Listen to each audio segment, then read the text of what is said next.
Hello everyone, and welcome to the 2015 Pell Awards. I am Stephen Thorne. I am a resident acting company member at Trinity Rep. And I'm Angela Brazil, also a member of Trinity Rep's esteemed resident acting company.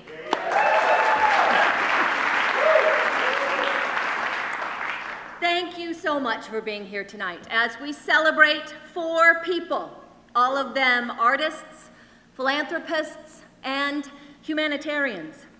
We celebrate their contribution to the arts, the importance of the arts in Rhode Island, and as we do every year, we remember and celebrate the incredible legacy of Senator Claiborne Pell.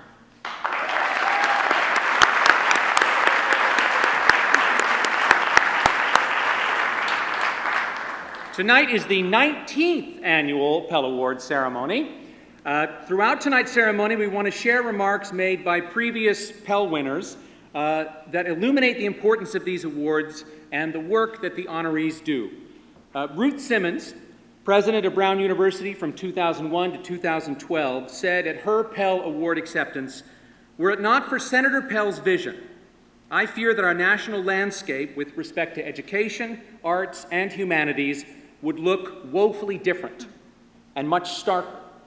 In spite of the battles we must wage to maintain the ground gained in terms of access to education and the arts, we have to remember and celebrate that we have indeed made progress, thanks in large part to the Senator's contributions like the Pell Grant and the National Endowment for the Arts and the National Endowment for the Humanities." Leave it. The Pell Grant program has helped millions of young people achieve their dream of higher education. It did for me. And in working to create the National Endowment for the Arts, Ms. Senator Pell allowed artists and arts organizations like Trinity Rep to grow and flourish. So tonight, as we honor these 4 talented individuals, we also honor Senator Pell's spirit. And in that spirit of amazing commitment to the arts, here's David Leventhal to present the Charles Sullivan Award for Distinguished Service to the Arts.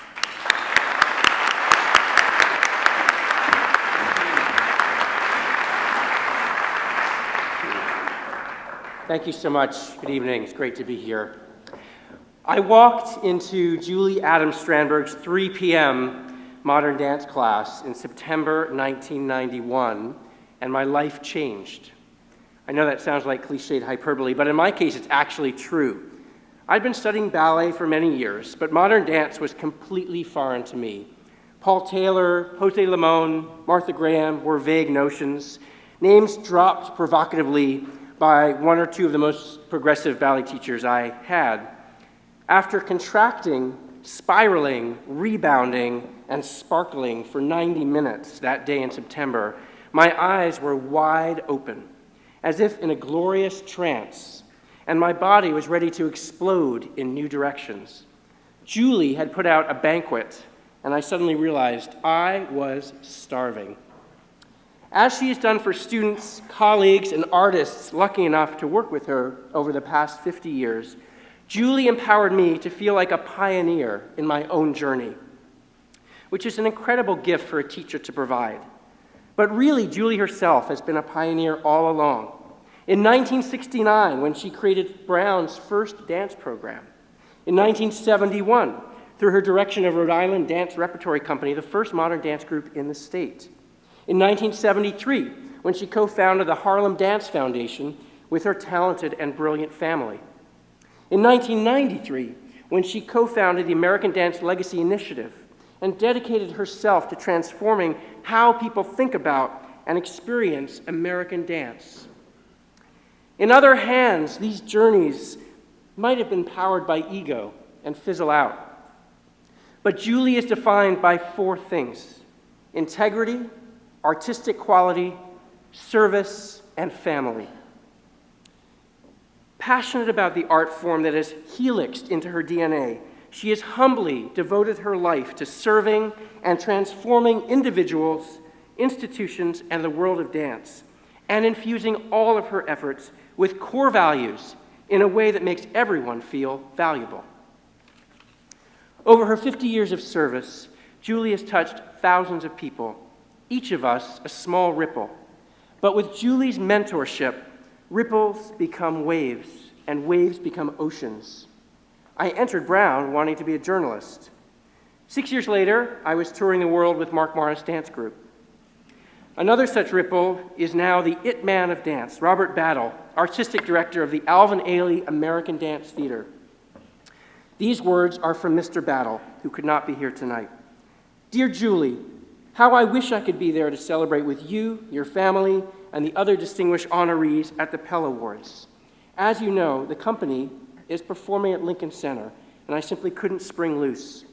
But I can't let an opportunity pass on this occasion to thank you again for all that you have done for me throughout my career.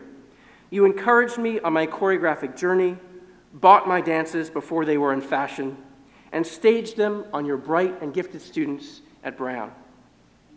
And you have shown me, by example, how to connect worlds of study and invention through the lens of dance.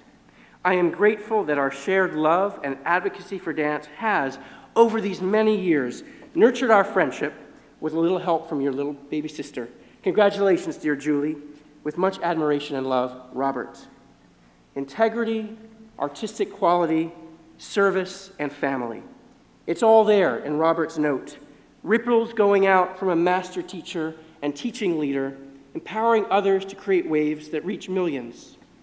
As it turns out, the values I learned from Julie have continued to shape my own path too, helping me transition from 15 years of performing into the creation of an international program that provides high-quality dance classes to people with Parkinson's disease.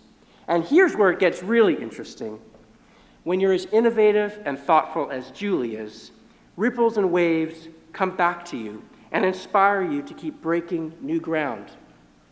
In 2012, Julie co-founded Artists and Scientists as Partners, a project that's using emerging applications of dance for people with Parkinson's and those on the autism spectrum to bridge two seemingly distinct realms.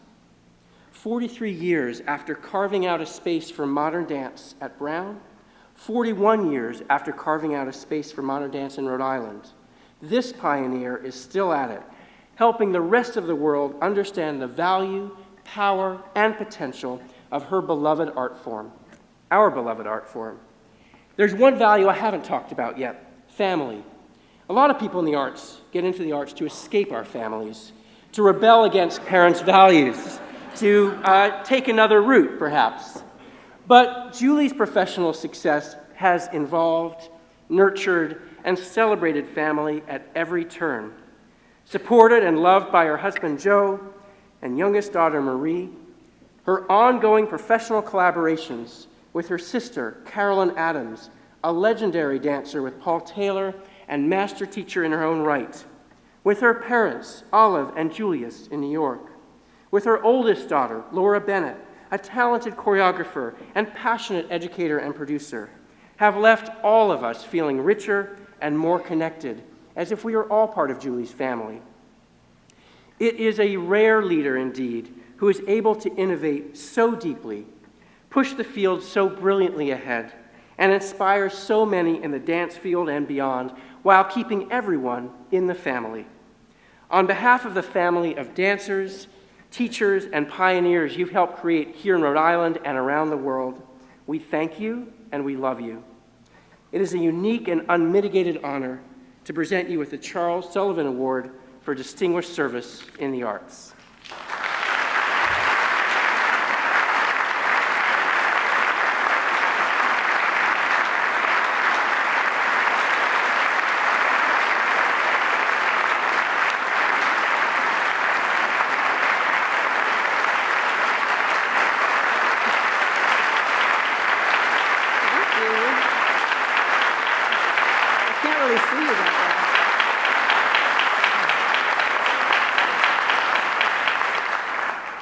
Thank you, David. In the program, I just wanted to point something out that you might have noticed in the program and the slideshow that went by. There's a picture of me dancing in a line and also singing. And you might have noticed Sharon Jenkins in that picture. That was taken in 1974, and it was created in honor of this theater. Trinity had just moved from Trinity Square to the Lederer Theater. And Rhode Island Dance Repertory Company commissioned a choreographer, and she designed a piece for this space. It was named Trinity Square, and she was a composer, so in some of those pictures we're actually singing. We sang and we danced, and there was a big set. There was also a musical instrument that we played. And it was in this space, and the dancers, there's a section called the space throw. And the dancers were surrounded and sent music back and forth across the audience. So it was a real honor to have helped inaugurate this space, and I feel very close to this theater. I must confess that when I read about some of my accomplishments that I had to put into 500 words, it even seemed like a lot to me. But at the time, it felt natural and organic. And as I pondered my remarks for tonight, I tried to understand what made it possible for me to do so many things, and I realized it boiled down to safety, stability, and community. My sense of safety began at birth with my family of origin. Our parents always made us feel safe in the world. My sister Carolyn and I lost our father 27 years ago at the age of 88. But our mother, Olive, who still lives at home, is here tonight at the age of 102.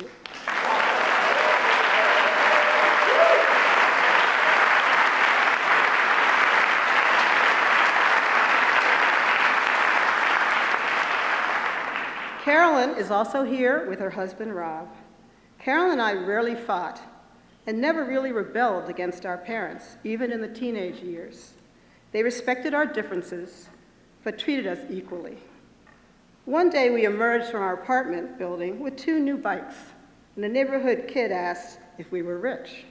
Carolyn quipped, "We are, but our parents aren't." Wealth cannot be measured in dollars and cents. Our parents mentored us and trusted us. Throughout the years as a musician, our mother was also our colleague and friend, and Carolyn is still my best friend and colleague and collaborator. My sense of safety continues with my family of choice, beginning with my husband of 50 years, who is also here. Joe always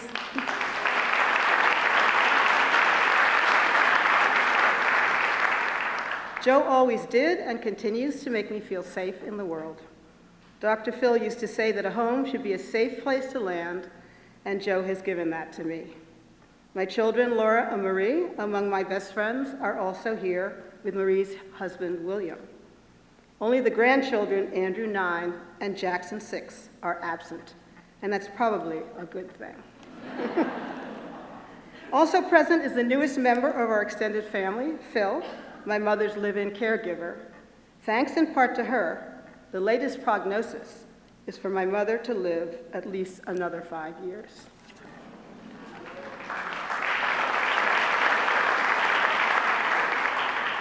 Families of choice also include friends and colleagues who provide stability and continuity, and some of those are present today in the flesh or in the spirit. David was my first rude awakening about the passage of time. He bounded up to me the first day of classes and asked if I knew Jean Meklowitz. And I said, sure, we went to high school together. And he said, she's my mother. Ouch. Jeannie and I were friends. We stood next to each other in the chorus and were on the cheerleading squad. So I knew David as soon as I met him. And now we have been colleagues in our work of making dance accessible to all populations. Since then, I've had the pleasure of teaching several generations of Brown students, including Patch Simon Schwadron and her daughter Hannah, daughter and granddaughter of Marion Simon, who is the executive director to former Trinity artistic director Adrian Hall, ran the theater operations, secured grants and donations, ruled on contracts, hired and fired, and organized the Project Discovery theater experience for tens of thousands of Rhode Island school children. Marion is here in spirit.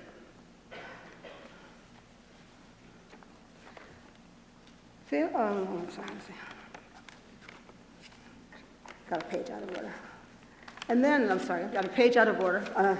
There's Rachel Balaban, who is my student at Brown, who is now my co-founder and co-director of Artists and Scientists as Partners.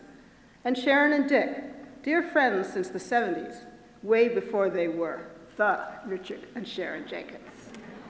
So it's no wonder that I've always felt safe and secure and able to take risks, face the world, and venture into the unknown, always knowing I had safe places to land. And with these present and other cherished family and friends in my life, I see no reason to stop doing so. Thank you for this honor.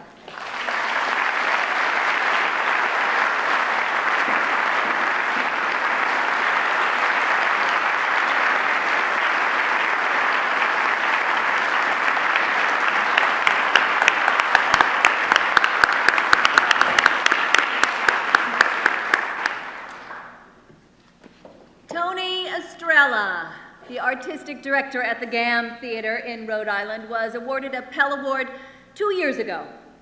And he said this about Senator Pell's work. More than any statesman in our history, he recognized that the richness and quality of our inner lives are a matter of the public good and the essence of civilized society. So, while this award is meant to honor accomplishments past, it also, by virtue of the name it bears, confers responsibility going forward. The values it expresses are not ineradicable. They must be protected and aggressively fought for if we too care about the quality of life, of our communities, of the happiness of our children and generations to come. And that's far too big a responsibility for any one of us. But luckily, the theater, as most everyone here certainly knows firsthand, is a massively collaborative effort. In that same spirit, we would like to present this year's Pell Award for Outstanding Leadership in the Arts. We welcome a Rhode Islander who knows a thing or two about collaborative efforts, our friend, Judge Jack McConnell.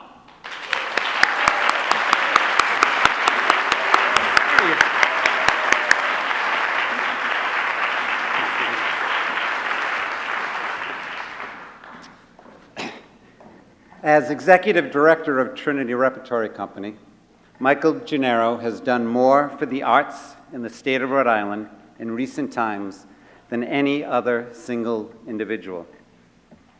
Because of the tremendous debt of gratitude our community owes Michael, that bears repeating. Michael Gennaro has done more for the arts in Rhode Island than any other single individual. As many of you already know, Question 5 on the statewide ballot last November authorized a $35 million cultural facilities bond. This includes more than $23 million in matching funds for renovation projects at 9 performing arts centers, including Trinity Rep, as well as nearly $7 million for other arts projects and $5 million for state historic preservation grants. Michael led a diverse coalition of arts, education, preservation, business, and labor groups to support this first-of-its-kind bond. Through Michael's visionary leadership, the entire arts community, perhaps for the first time, came together, worked together, and succeeded together. Michael understood that collaboration is more productive than individual bravado, that as the old saying goes, united we stand, but divided we fall. And united we were. Under Michael's leadership, more than 60% of Rhode Island voters approved this project that will stimulate job creation and economic activity over the life of the bond.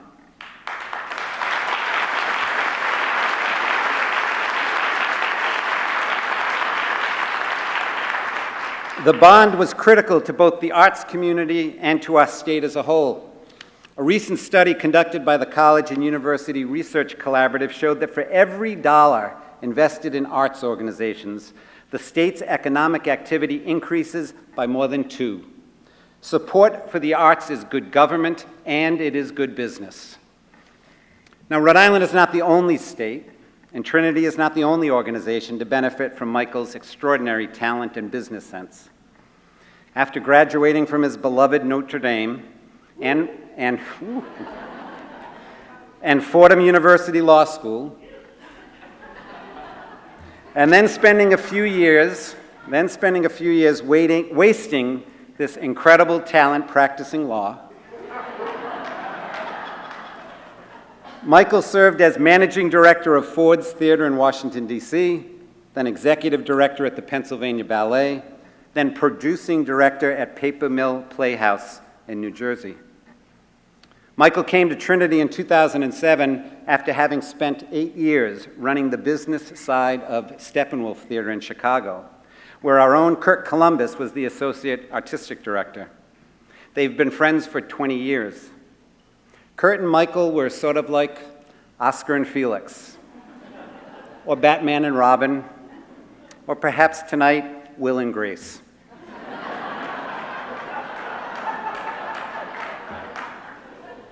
Under the leadership of this dynamic duo, guided by their incredible mutual respect and collaborative spirit, Trinity soared.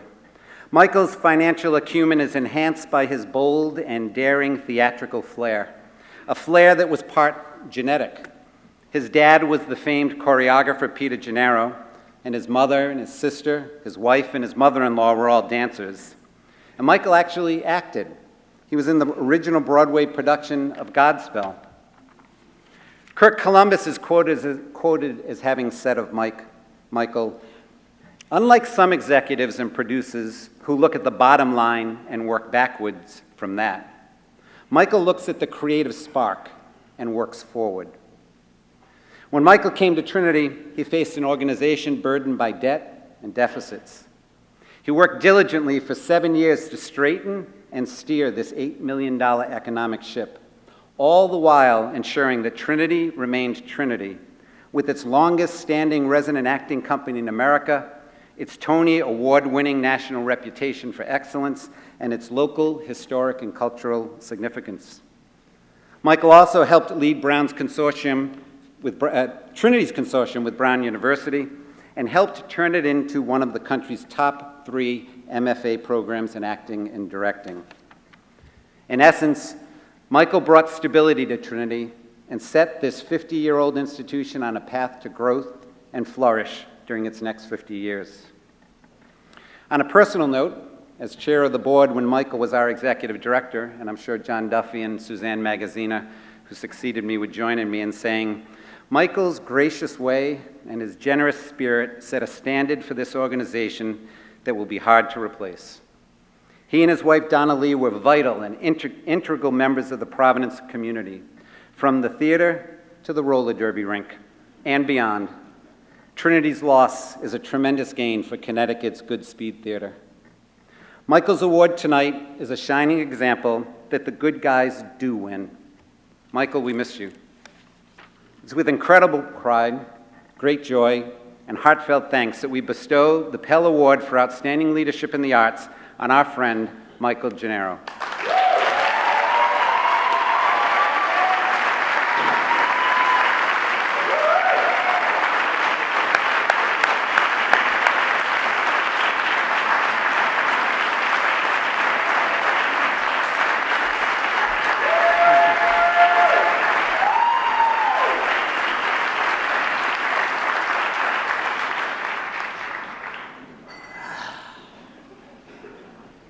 Thank you, Jack, for those kind and generous words. It is truly great to be back here at Trinity. And after 4 months living in the Brigadoon of the Connecticut River Valley, coming to Providence is like going to the big city. And it is even more special being here on the stage looking out at so many great friends, members of the Trinity board, the staff, and a great acting company. I spent so many years sitting in those seats, listening to so many deserving people talk about the Pell Awards and the impact the great Senator Pell had on their lives.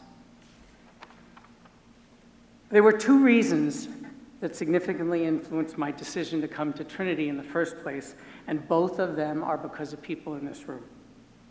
The first being Kurt, who called me when I was unhappily at the helm of another leading musical theater, and he said he needed someone to join him here.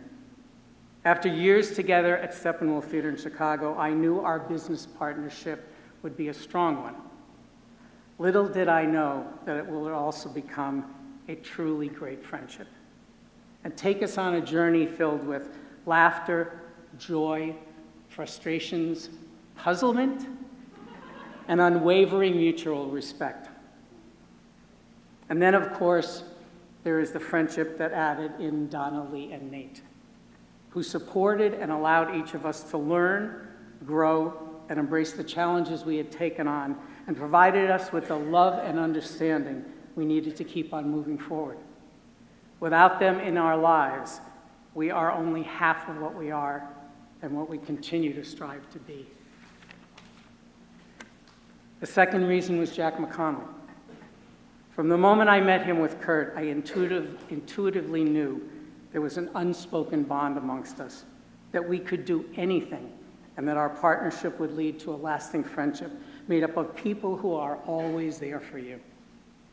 And while there were days of great struggle, there were days of great accomplishment, and I would not have achieved what I was able to do at Trinity without both of them. And then there is this incredible staff and an extraordinary company of actors and artists that believe that with the collective will of spirit of Trinity behind us, we could take on any challenge and establish our place as the leading arts organization in Rhode Island. Trinity has an unparalleled board of trustees that supported Kurt and me in every way they possibly could. And without them, this theater is not what it is not, it would not be what it is today.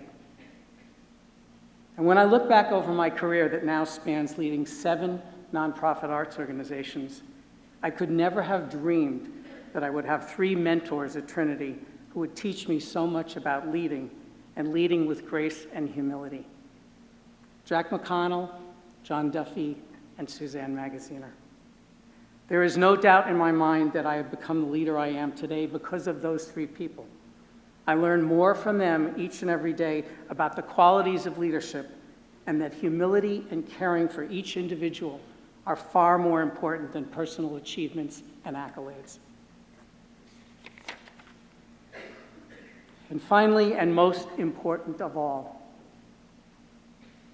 I would not be standing here accepting this award if not for the steadfast love and support I have had over my entire career from my beautiful wife, Donna Lee.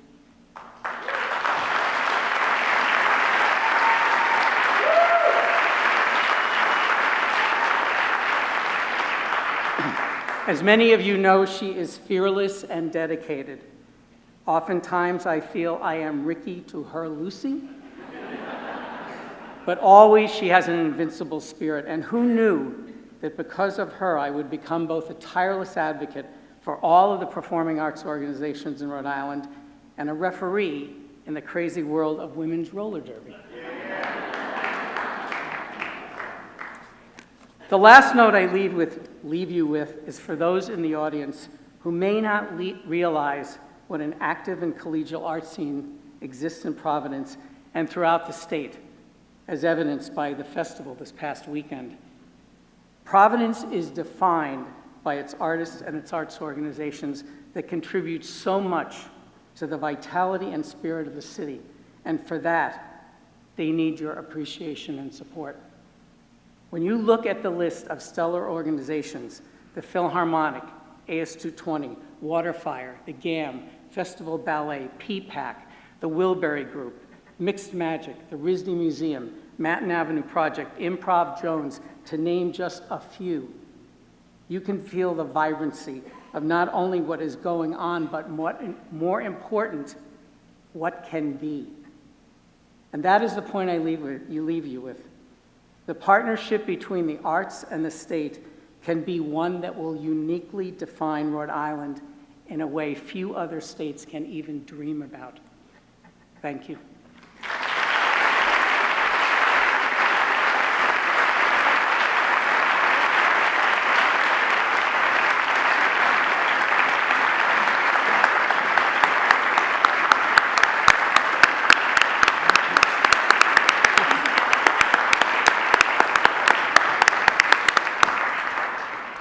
We miss you both.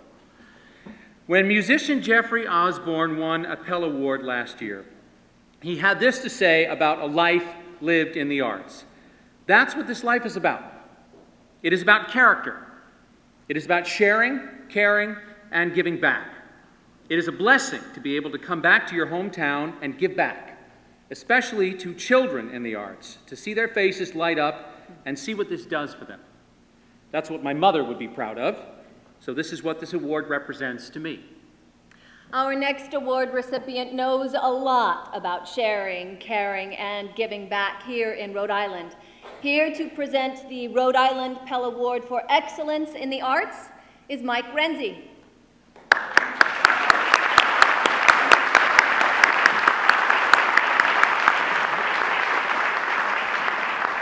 John is lucky enough to have two. Come on up here, Bobby Forelli, film producer. Two presenters.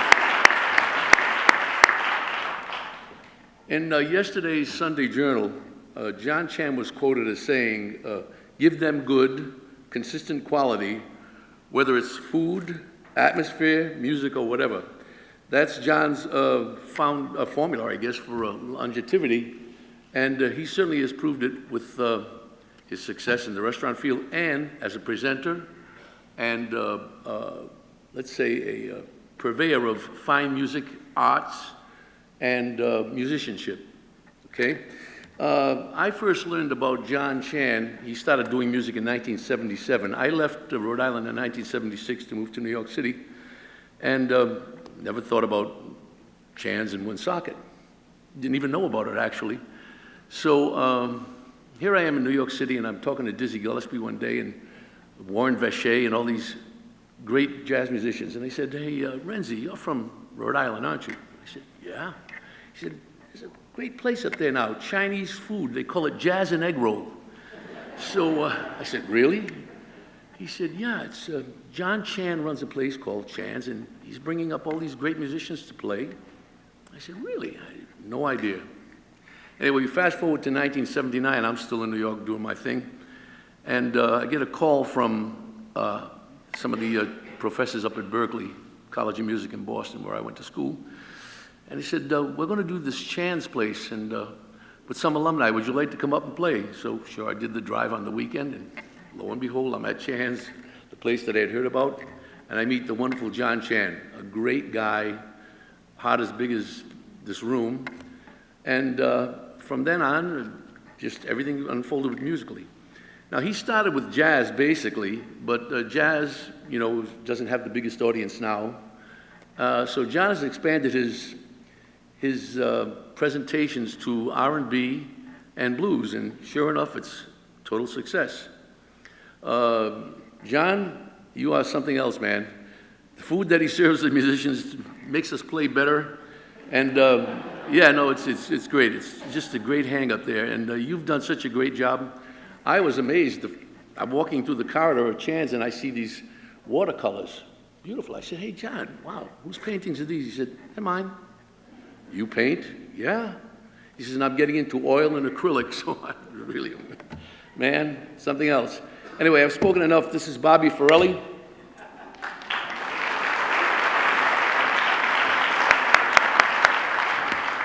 If you're asking why there should be two people introducing John Chan, it's because John has many, many, many friends, okay? So it's supposed to be three, actually. My brother Peter was supposed to be here with me, but he got stuck in California. We have a writing deadline, so he wasn't able to make it. But he sends his love, John. My brother Peter and I are very, very proud to be from Rhode Island. We are, and that's why we set our stories here, our movies that we make. That's why we love to film here whenever it's possible. We just love it here. We really do. We love Rhode Island. We're very proud of it. I mean, you got the beautiful beaches, and you got historic Newport. You have the great city of Providence. You have all the wonderful, wonderful restaurants, and it's all unbelievable. But our favorite thing of all is the characters that you meet in Rhode Island. And if you live here, you know exactly what I'm talking about.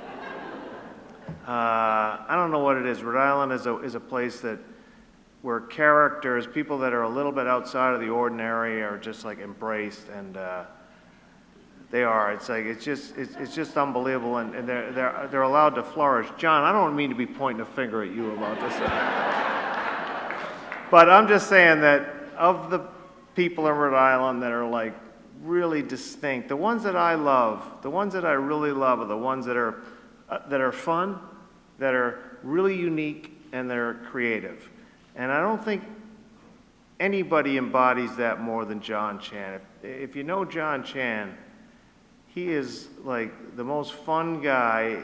He's his own man, and man, to see, I mean, just to be around him, he's gonna like make your life better. Why? He loves music. He loves music and he loves the arts. He really does. His family's been in the restaurant business in Woonsocket, Rhode Island since 1905, I think, something like that. So they're not Johnny come-latelys, okay? But when John started to run his family's restaurant, he took his love of music and he said, hey, how about if we did something different? And he did like an open mic night, and then he brought in a jazz guy, and then it was a blues guy, and it's like, and little by little, he built up one of the great jazz clubs in all of America. I don't know if any of you folks have been there, or I mean, if all of you folks have been there. I know a lot of you have.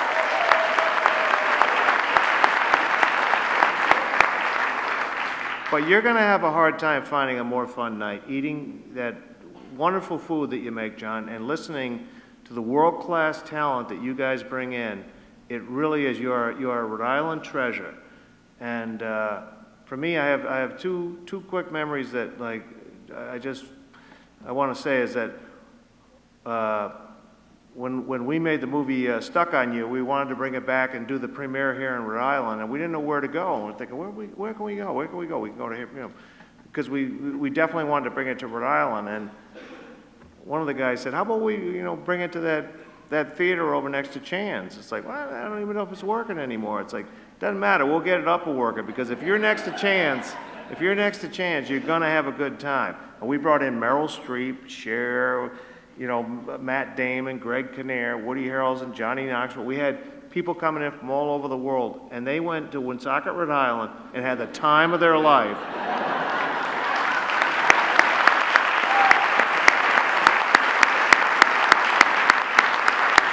Because they got to hang out with John Chan, and he played some music for us, and it was like, it's just incredible. And the second one, John, is that my dad, who recently passed away, I could just remember he called me up on the phone. He said, "Hey, Bobby," I'm like, "What? We're going to Chan's." I'm like, "All right, I'm in. What are we going for?" "Leon Redbone's coming." Yeah. "Pop, I know you love Leon Redbone. Let's go." He saw him I must have saw him 20 times over there. But thank you so much, John. You're a wonderful, wonderful man. You're a great asset to the state of Rhode Island, and we all love you. John,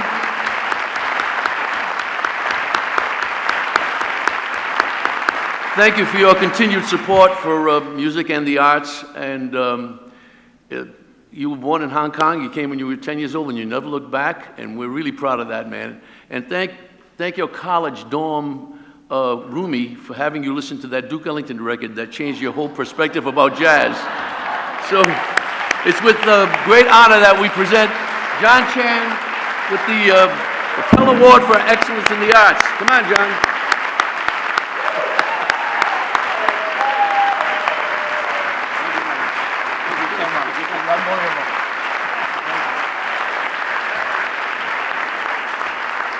The great maestro, Michael Renzi, piano virtuoso.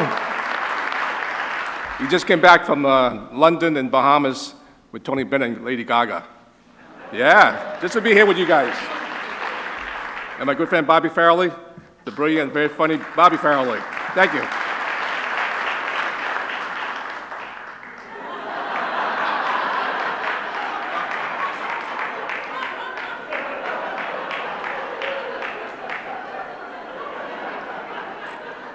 I want to remember tonight.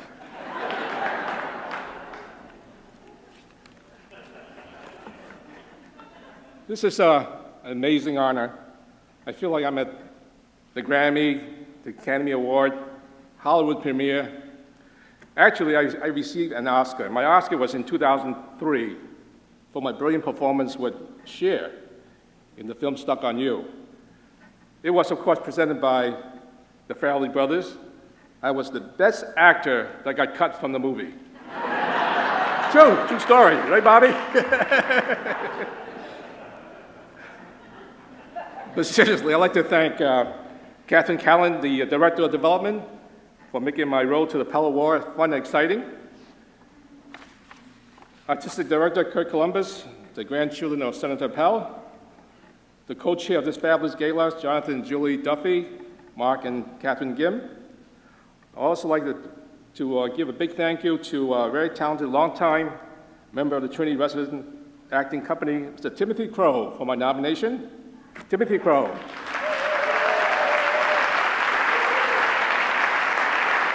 And also my good friends, the dynamic husband and wife team of Richard and Sharon Jenkins for their longtime support.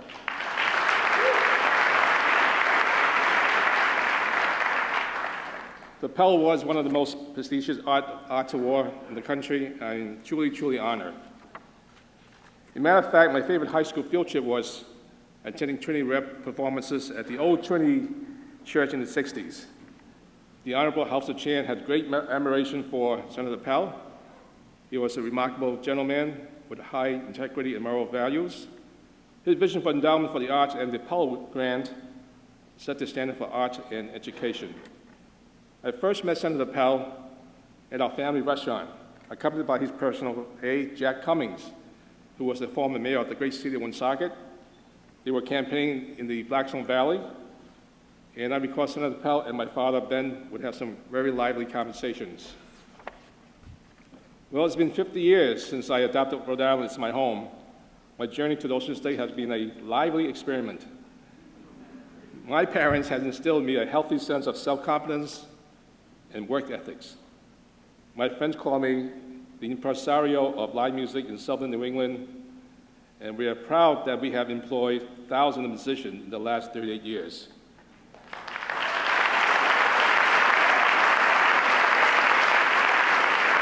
My good friend James Montgomery and Charlie Farron's here tonight, two great musicians.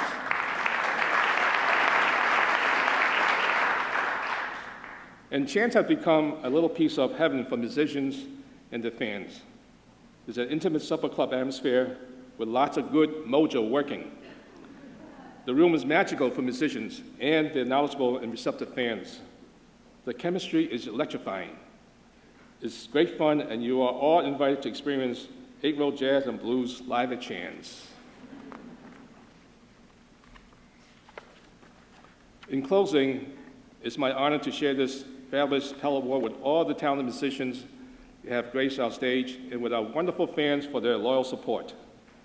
And don't forget, an 8-roll a day keeps the blues away.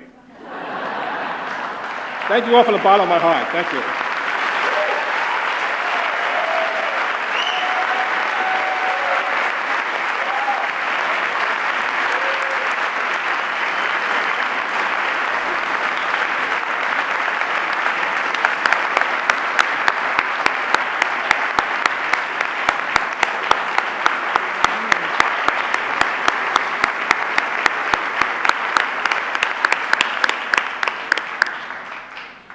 When former acting company member Viola Davis won her Pell Award in 2012, she said, "I always wanted to be an actor.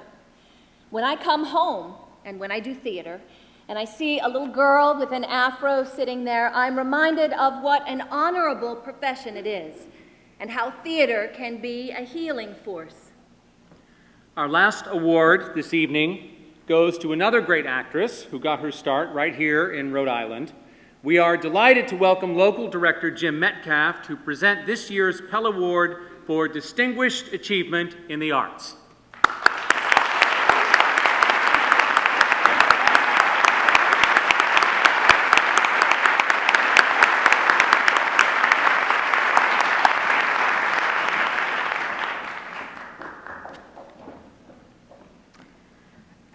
I was fortunate enough to be in high school when Trinity began its Project Discovery program. I always loved school, but coming to Trinity was absolutely the highlight. watching the individual and collective genius of Adrian Hall, Richard Neelan, Catherine Hellman, Barbara Orson, and so many others literally changed the course of my life. After a performance one day, Josephine Giorgio, the head of the English department and budding theater program at Johnston High School, knowing of my developing passion as a result of Project Discovery, pulled me aside, looked at me from her 4-foot 10-inch frame, patted me on the chest, pointed to the stage, which at that time was in RISD Auditorium, and said, "James, if you study hard, hone your skills, and believe in yourself, you could one day be on that Trinity stage." Well, Josephine,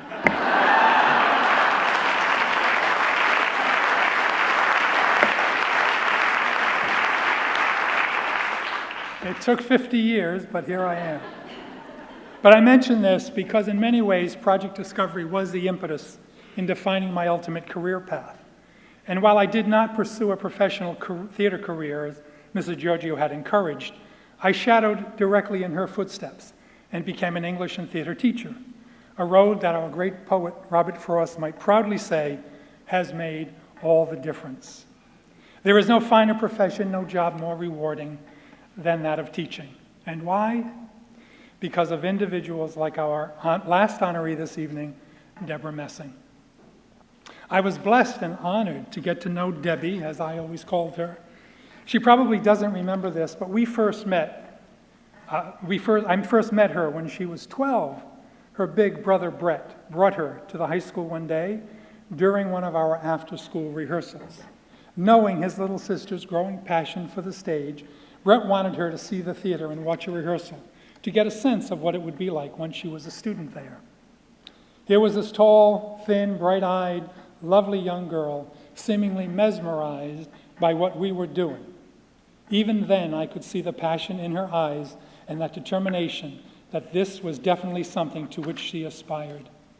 She had remarkable stage presence then and had yet to step a foot on that stage. All I could think was, "Ingenue, hurry up and get here." Her visit was brief that day, but it undeniably left a lasting impression. A year and a half later, and now a student at the high school, she immediately immersed herself in anything and everything that was theater. She sang, she danced, she acted, she helped build sets and put together costumes. We did 8 or 9 shows in her tenure there, 4 of which were fully staged musicals with casts and crew in excess of 100 people. The Sound of Music, Peter Pan, Grease, and of course, Annie. To this day, Deb, people still comment on that production and your role as Little Annie. The drama club was a very popular activity, and her presence made it that much more so. She made a tremendous difference and categorically left her mark. For the next few years after she left, there were a number of students, female and male, who aspired to be just like her. Even one young freshman I recall who told me that she would gladly be my next Debbie Messing if I needed one. Yes, Debra certainly set a standard and established quite a legacy. I am often asked, today even, what she was like then. She was fun, zany, witty, sometimes a bit scattered, often I Love Lucy-like, and very teasable. We argued, we sometimes cried even, but mostly we laughed. She rolled with the punches.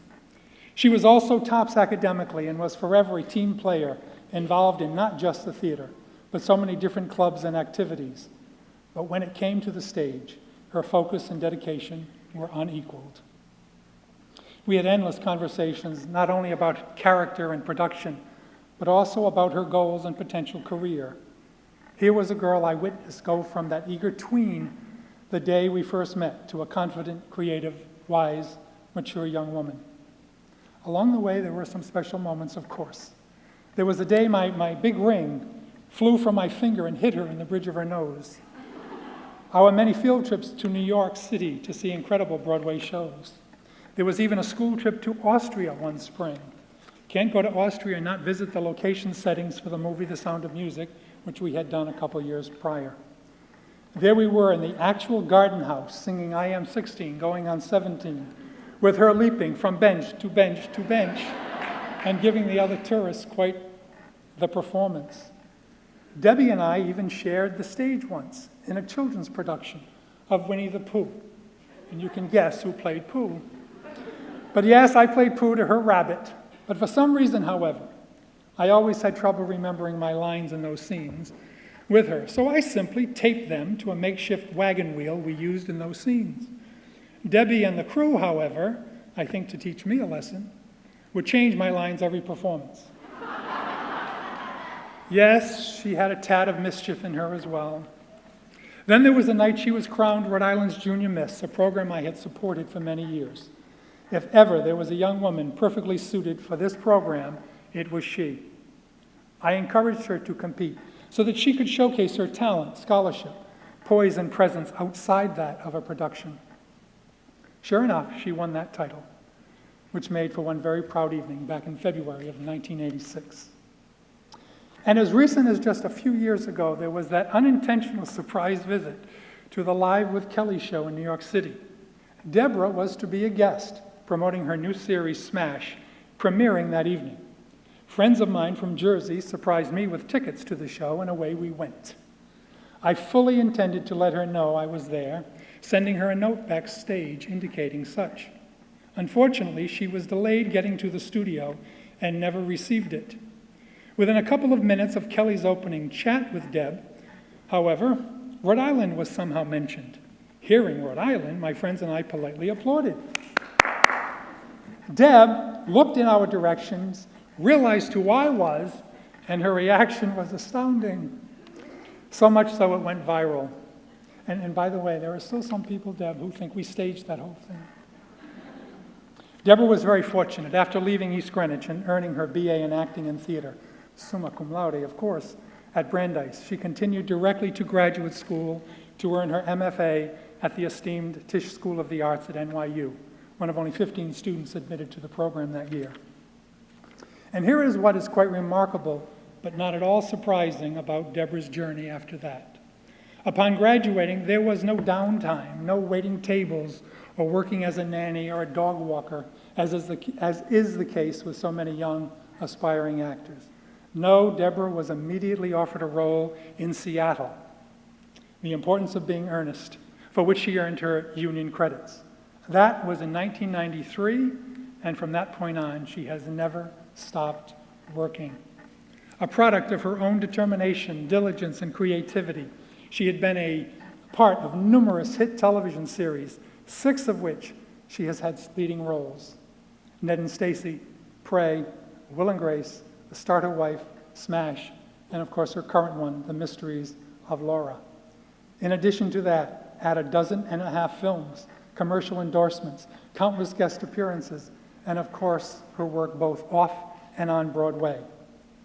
Witnessing her standing ovation last spring as she starred in the Broadway production of Outside Mulligar brought this wimp of a guy to tears.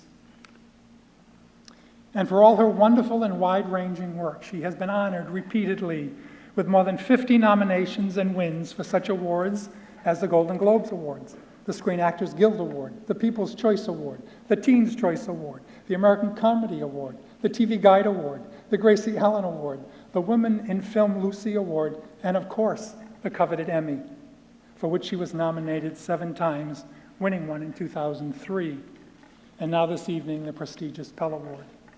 Something tells me that Oscar and Tony will be knocking on her dressing room door in the not-too-distant future. And along the way, there were other honors. She was named, appropriately so, one of the 50 most beautiful people in the world, as well as the best-dressed woman in 2003.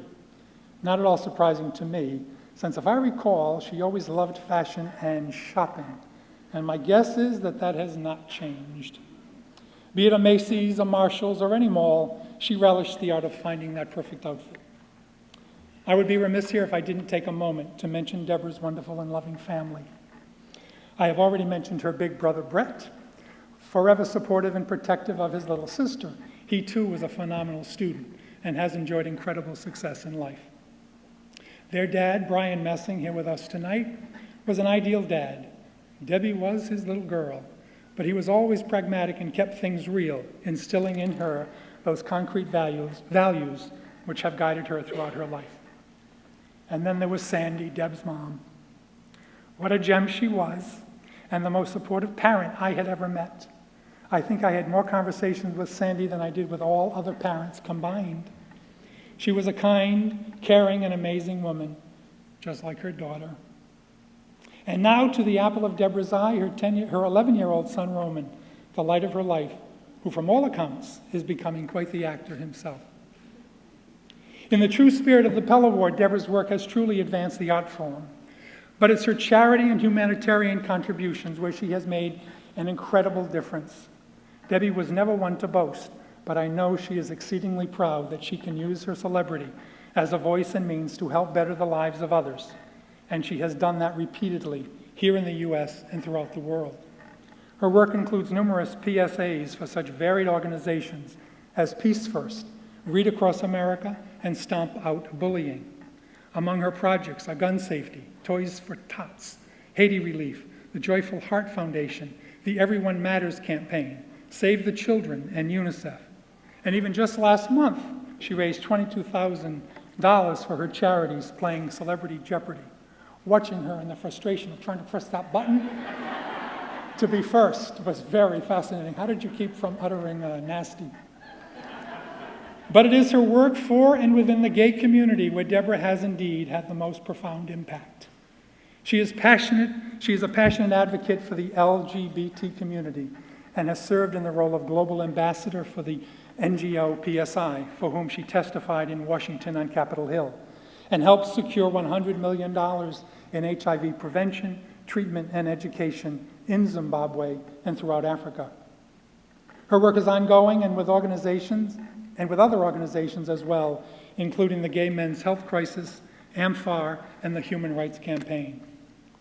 The impact of her and her castmates' work on Will and Grace in raising social awareness and tolerance has literally changed the lives of millions in the gay community and beyond.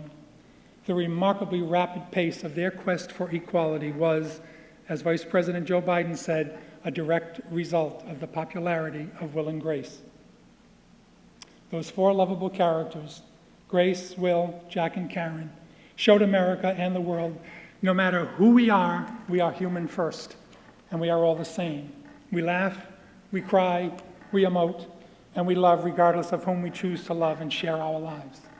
The show was groundbreaking, its impact like no other. Before I close, I have one personal note to add. When Debra graduated from East Greenwich, she gave me something that to this day I treasure.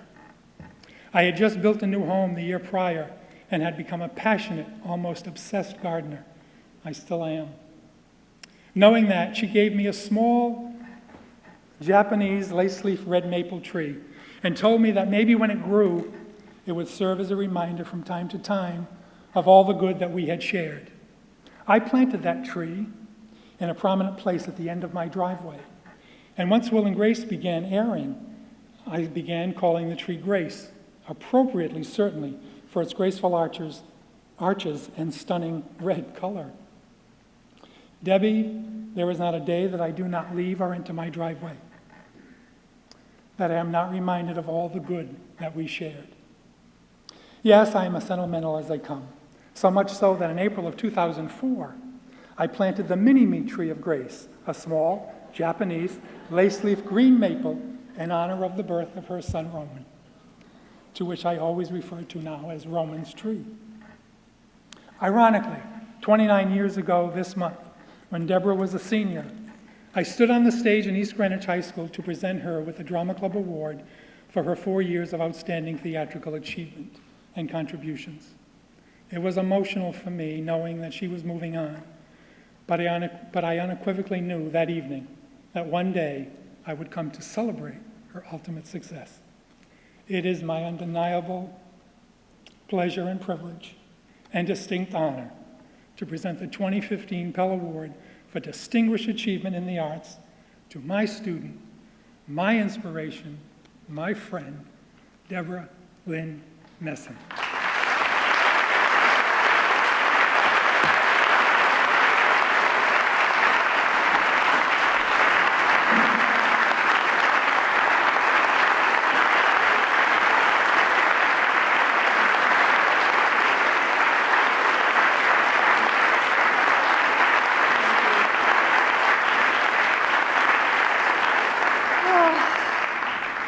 Wow, this is really extraordinary. I've come home. Back to Rhode Island, where I grew up from the time I was 3.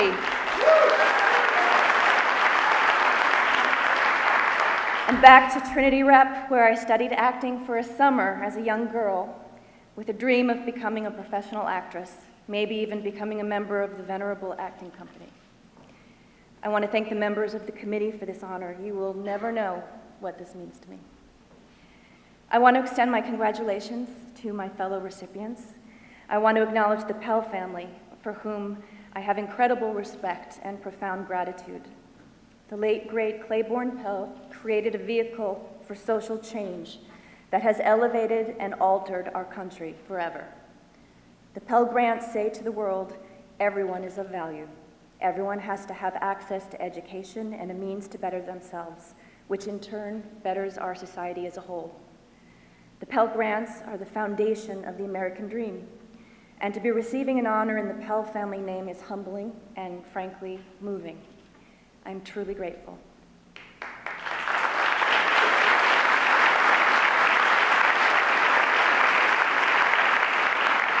I think what makes tonight so meaningful is that I have the opportunity to talk about how my family and my teachers brought me here and how Trinity Repertory represents the very best of what young actors strive to be a part of. I was 3 years old when my family moved to East Greenwich. Having family roots in New York, my parents would often bring my brother and I back to the city to see Broadway shows. My mom loved musicals. My life changed at age 7 when we saw Annie. To this day, I remember the electric shock coursing through my body as I watched these little girls just like me, sing and dance up on that stage, just feet away from where I was sitting, but in a whole other world, the world of the story. It was miraculous. I remember turning to my mom in that theater and saying, I want to do that. And she said, well, someone has to do it. Why shouldn't it be you? Dancing lessons ensued. I knew every word to every song in Funny Girl, and I had informed my singing teacher back fresh from a trip to New York that I wanted her to teach me how to sing like the women in Dreamgirls. I had big aspirations. Finally, my time had come when I arrived at East Greenwich High School. It was famous for its huge musical productions, and I wanted in. The drama teacher, the inimitable Jim Metcalf, who is here with me tonight, welcomed me and immediately proceeded to kick my ass. I say that with gratitude and love. He expected us to act like professionals, to respect the craft, work tirelessly, be disciplined, and devoted to the theater. And we were. By the time I graduated high school, Jim Metcalf had single-handedly put me on my path. I was going to be an actress. He believed in me, and so I believed in me. My parents, who had come to every single drama club production, knew they were in trouble, but they never dissuaded me. To the contrary, they supported me majoring in theater at Brandeis, sent me to study acting in London for my junior year of college, and paid for me to get my MFA in acting from NYU's Tisch School of the Arts. They always said that an education is the most precious gift you can give a child. And I can say now that the opportunity to study at these schools with passionate teachers like Ted Kazanoff and Ron Van Loo, and to try and fail time and time again in the safety of these institutions dedicated to art, made it possible for me to find and ultimately do my heart and soul's work. The world is a huge place, but the theater community is small. I love how everything circles back on itself. I love that the most important theater experience of my life, playing Harper Pitt in the pre-Broadway workshop of Angels in America Perestroika at NYU with Tony Kushner, had come directly after its West Coast premiere at the Mark Taper Forum, directed by former Trinity Rep artistic director Oscar Eustis. We are all connected.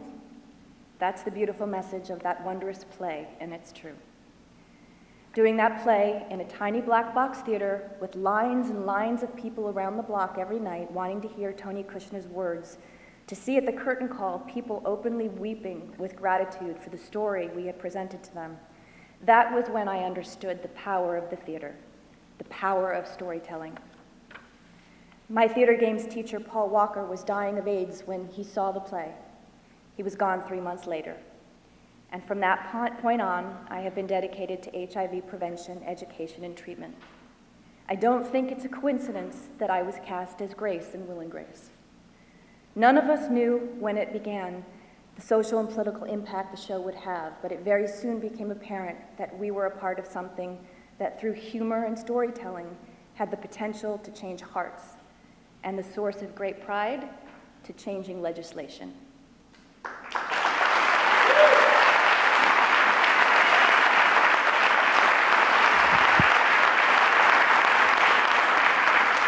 My role as Global Ambassador of Youth AIDS just continues the legacy of what a beautiful play in a sparse theater space began.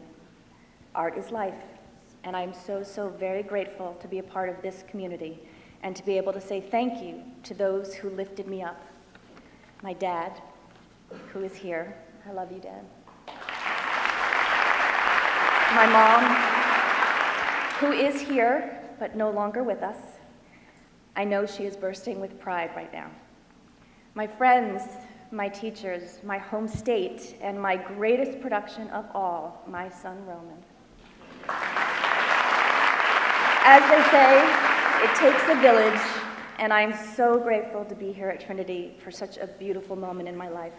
Thank you.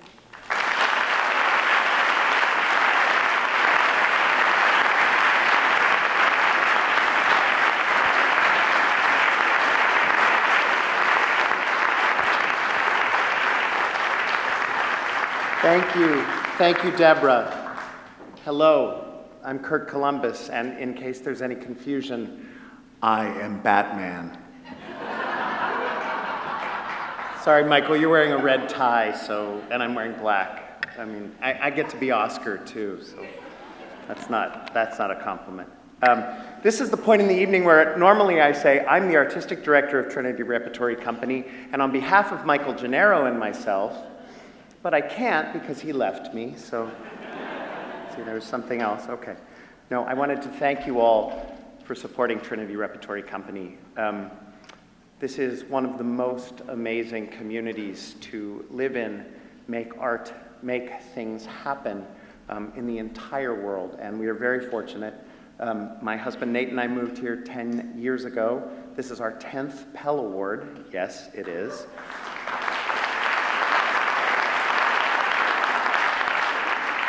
I'm proud to say that Trinity has the last long-standing resident acting company in America.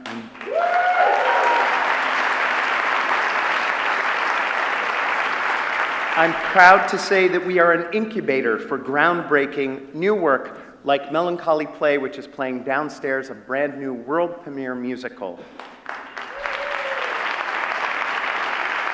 I am proud that we teach the next generation of artists with our MFA training program with Brown University. I am very proud that we are fiercely committed to theater education for young people, perhaps best exemplified by our Project Discovery program, which has seen 1.2 million students come through the doors of this theater since its founding.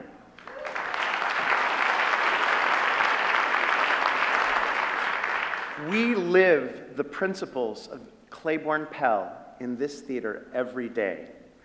We are thrilled to acknowledge his legacy, his continuing contribution in these awards. And none of these wonderful things could happen without your support and the support of our wonderful staff and our wonderful artists.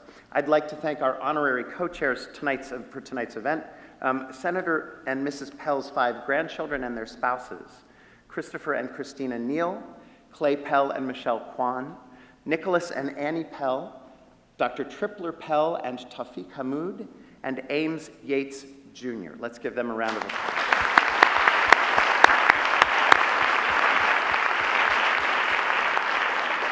Also, enormous thanks to our co-chairs for this evening, my friends Mark and Kathy Gim, and Julie and John Duffy.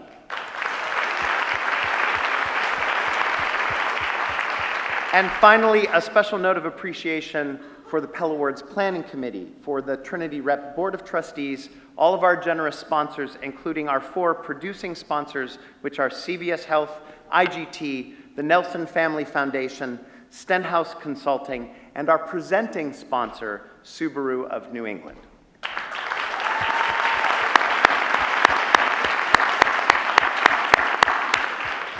As Kevin Spacey said when he was awarded a Pell Award in 2009, I will continue to fight the good fight on behalf of our beloved arts and culture, as long as we all do what we can to advance education and enrich our cultural lives.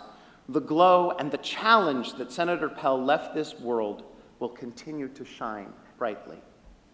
To celebrate that idea and that ideal, let's welcome the incomparable Michelle Cruz to sing us a song that we think reflects the spirit of the evening, Pure Imagination from Charlie and the Chocolate Factory, with accompaniment by the indomitable Mark Kaplan. Play us off, Michelle.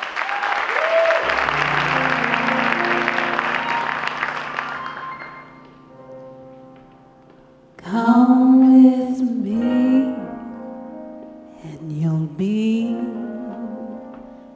in a world of pure imagination. Take a look, and you'll see into your imagination. We'll begin with us traveling in the world of my creation. There you'll defy explanation.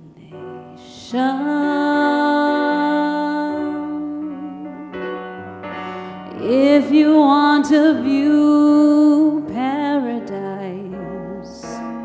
simply look around and view it. Anything you want, do it. Want to change the world? There's nothing to it. There is no life I know to compare with pure imagination. There you'll be free if you truly wish to be.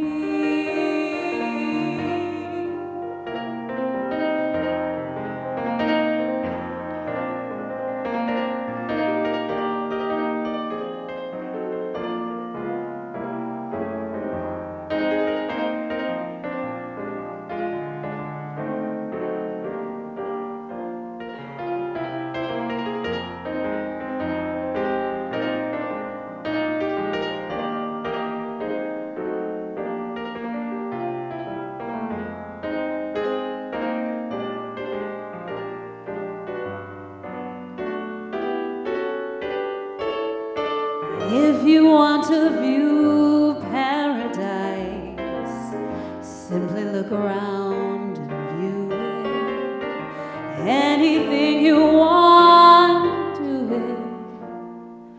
Want to change the world? There's nothing to it. There is no life I know to compare with pure imagination. Living there, you'll be free